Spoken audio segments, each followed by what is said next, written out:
Good morning and welcome to the Great Journey podcast. My name is Caitlin Clary and we are here with our chief instructor of our school, eighth degree black belt. It's always a mouthful. Sensei Callahan, who has yet another one of his famous stories, which he calls the truck and the rolling raccoon. Now, if you're going in consecutive order listening to this, we actually had a truck and deer story, yes, I think last week. So it seems like you attract these poor animals. No, okay, so here we go. Let's listen to this great story. I know it's to come. Yeah. So about 10 years or so ago, I was leaving our old dojo, which is on an old country road. And it was like, must have been 8 o'clock at night. And the speed limit was where I was at was 25, came to a stop and then accelerated to probably about 55. Anyway, so I had just come to a stop and I was starting to accelerate from there. And I was doing maybe 25, 30 miles an hour. And just out of nowhere, this huge raccoon comes running across in front of my truck. And there are large raccoons around here too. There are. You know, Yeah. This thing looked like a baby bear, or a bigger than a cub. Right. So it could have made weighed 80 or 100 pounds or more. Massive one. Okay. Yeah. And it went right in front of my truck, and there was no way that I could slow down or miss it because boom, it was just like that. And I hit it, and I hit it right in the center of the truck. I didn't run over with my tire or anything like that. And I could hear it tumbling underneath my truck, thump, thump, thump, thump, thump. Yeah. And I continue on because what I've learned is that the best way to approach an animal situation on the road is just keep going. Slow down if you can. Just keep going. And what I probably did was I probably started to slam on my brakes. I don't remember exactly, but I didn't swerve. You never want to swerve to get out of the way.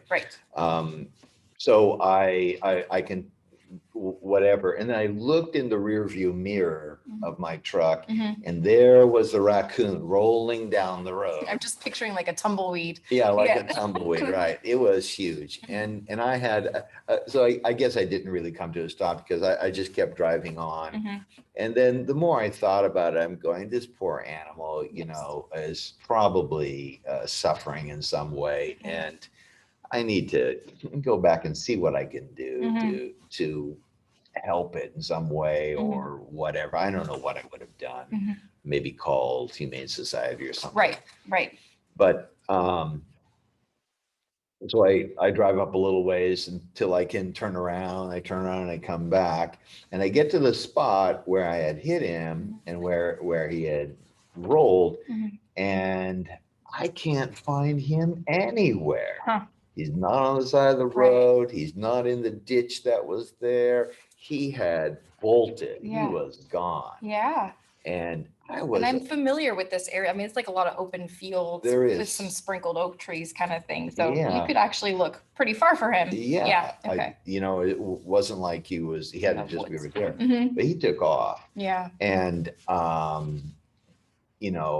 being hit by my truck that must have been doing 25, 30 miles an hour, and then rolling, tumbling, and banging on the underside of the truck as I was going on. That had to have been some pretty hard knocks. Right, I bet. Yeah, I wouldn't deny that. Yeah, so the real message here was to roll with the punches.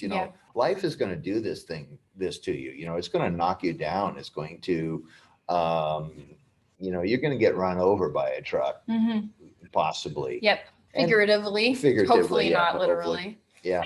But just roll with those things. Yeah. And get up and go on. Right. Yeah. So. Yeah, I'm familiar with lots of the truck hitting.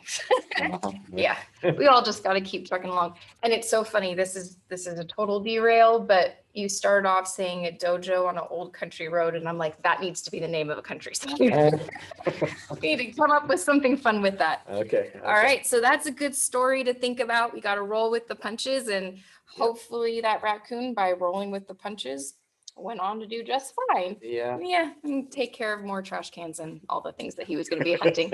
All right, well, thank you for that story today, and we will see you next time on the Great Journey podcast. Have a great day. All right. Bye-bye.